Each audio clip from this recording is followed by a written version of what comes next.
दोस्तों, क्या महाप्रलय का समय निकट आ गया है?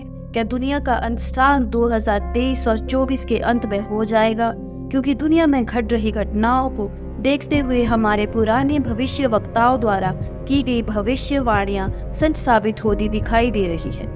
बताया जा रहा है कि संत अच्युतानंद दास, जो कि आज से लगभग 600 ईस्वी वर्ष पूर्व ओडिशा के जगन्नाथपुरी में जन्मे थे, उन्होंने अपनी योग शक्ति के बल पर भविष्य मालिका को लिखा था।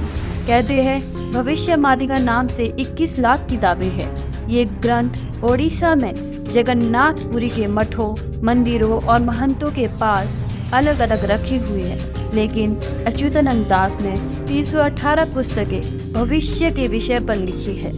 इन पुस्तकों को अच्युतानंद दास मालिका के नाम से जाना जाता है। हालांकि उनके नाम पर कई लोग अब झूठी भविष्यवाणियां भी प्रचारित कर रहे हैं, जो कि भविष्य मालिका में लिखी ही नहीं है।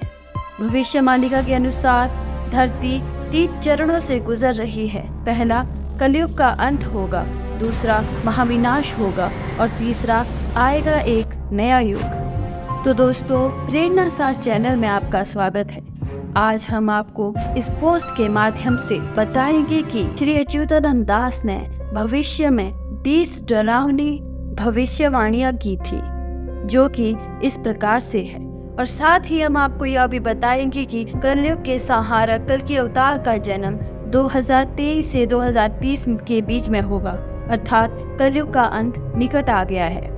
तो वीडियो के अंत तक जरूर बने रहिए। वीडियो को शुरू करने से पहले आपसे विनती है कि आप मेरे चैनल को सब्सक्राइब करें। चलिए शुरू करते हैं। नंबर 1, बदल जाएगी धरती की धुरी। इसके बाद कई भूकंप आएंगे, जो कि आपको सच होते हुए दिखाई दे रही है। अभी कुछ महीनों पहले तुर्की और सीरिया में भूकंप के कई झटके महसूस किए गए, जिससे तुर्की और सीरिया पूरी तरह से तबाह हो गया था। इसके बाद भारत के कई हिस्सों में भी भूकंप का कहर देखने को मिला।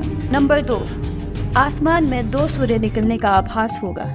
यह आसमानी पिंड होगा जो बंगाल की खाड़ी में गिरेगा और ओडिशा जलमग्न हो जाएगा। समुद्र का जलस्तर बढ़ जाएगा और जगन्नाथ मंदिर की 22वीं सीढ़ी तक पानी आ जाएगा। तब भगवान के विग्रह को उनके भक्त छातियां बटा ले जाएंगे। धरती पर हो रही प्राकृतिक आपदाओं के कारण धरती पर 7 दिनों तक अंधेरा रहेगा। कहा जा रहा है कि यह घटना 2022 से 2029 के बीच में होगी। एक और प्राकृतिक आपदाएं होगी तो दूसरी ओर होगा महायुद्ध। तीसरा विश्व युद्ध की शुरुआत शनि के कुंभ राशि में प्रवेश करने पर हो जाएगी। तीसरा विश्व युद्ध 6 साल 6 माह तक चलेगा। चीन 13 मुस्लिम देशों के साथ मिलकर भारत पर हमला कर देगा। आखिरी के 13 माह भारत युद्ध में शामिल होगा। यह भारत की लड़ाई होगी, भारत की इसमें विजय होगी। भारत सदा के लिए अपने दुश्मनों को न सिर्फ खत्म कर देगा, बल्कि विश्व गुरु भी बन जाएगा। भारत का आखिरी राजा एक शक्तिशाली हिंदू राजा होगा, जो योगी पुरुष होगा और जिसकी कोई संतान नहीं होगी। उसमें विश्व का नेतृत्व करने की अद्भुत क्षमता होगी और वह धर्म के सहारे शांति स्थापित कर पाएगा। उस वक्त ओडिशा का अंतिम राजा गजपति महाराज होगा। इसी दौरान भगवान कल्कि प्रकट होंगे, जो युद्ध में भारत का साथ देंगे। अमेरिका का एक बड़ा हिस्सा जलमग्न हो जाएगा। चीन के कई टुकड़े हो जाएंगे। पाकिस्तान का नामो निशान ही मिट जाएगा। पाकिस्तान के साथ मिलकर लड़ने वाली शक्ति कमजोर और दयनीय हो जाएगी। रूस एक हिंदू देश बन जाएगा। यूरोप युद्ध लड़ने के लायक नहीं रहेगा। वहाँ की जनसंख्या ना के बराबर होगी। यूरोप की लगभग सभी आबादी नष्ट हो जाएगी। अंत में रूस सफलता प्राप्त करेगा। विजयी रूस को आगामी अवतार वश में करेगा। लोग कीट पतंगों की तरह मरेंगे और विश्व की जनसंख्या 64 करोड़ ही रह जाएगी। चीन तबाह हो जाएगा। रूस हिंदू राष्ट्र बन जाएगा। भविष्य मालिका के अनुसार 2025 के बाद का समय एक विभीषिका के समान होगा। वहीं लोग बचेंगे तो सत्य और धर्म के मार्ग पर चलेंगे।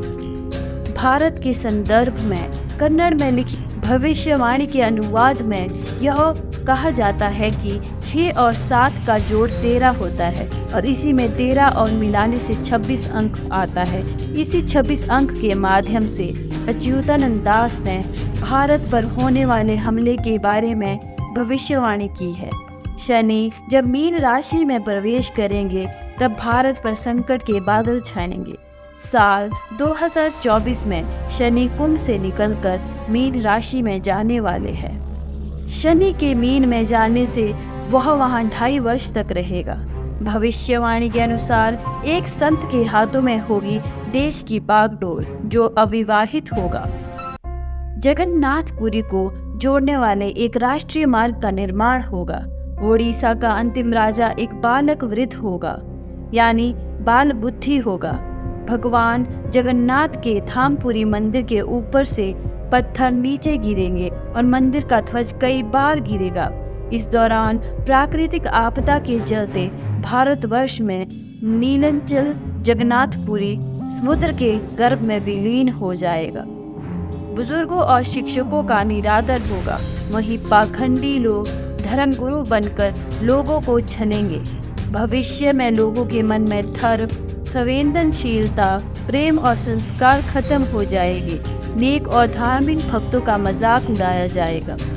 धीरे धीरे आस्तिकों की संख्या घटेगी और यह दुनिया आस्तिकों और नास्तिकों के बीच विभाजित हो जाएगी। इंसान वह भी जारी हो जाएगा। पुरुष का पुरुष से और महिला का महिला से अप्राकृतिक संबंध बनेगा। इंसान के घर पर जानवरों का हमला होगा। आए दिन इंसान और जानवरों में भिड़ंत होते हुए दिखेंगे। शहरों में जंगली जानवर घूमते रहेंगे। प्राकृतिक आपदाएं तबाही मच जाएगी। विचित्र महामारी और बीमारियों से जनता त्रस्त रहेगी। हवाएं लोगों को बहुत परेशान करेगी। महंगाई इतनी बढ़ जाएगी कि जनता सड़क पर आंदोलन करेंगी। कलयुग के अंत के समय जीवन देने वाला सूर्य जीवन लेने वाला बन जाएगा। महागुप्त पद्म कल्प के अनुसार भगवान जगन्नाथ अपने हाथ में 12 हाथ की खड़ग लेकर पूरी धरती पर भ्रमण करके समस्त मल्लेच्छ लोगों का संहार करेगी। जब सभी का संहार हो जाएगा तभी कलयुग का अंत हो जाएगा। भगवान कल्कि का जन्म संबलग्राम में होगा।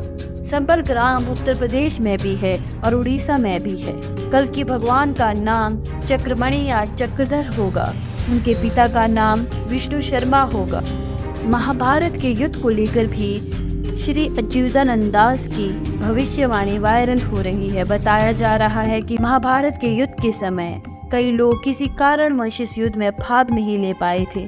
वे सभी योद्धा युद्ध लड़ना चाहते हैं और अब उनकी यह इच्छा कलयुग के अंत में पूरी होगी, जब कल्कि अवतार का जन्म होगा। भगवान बलराम भी युद्ध में भाग नहीं ले पाए थे।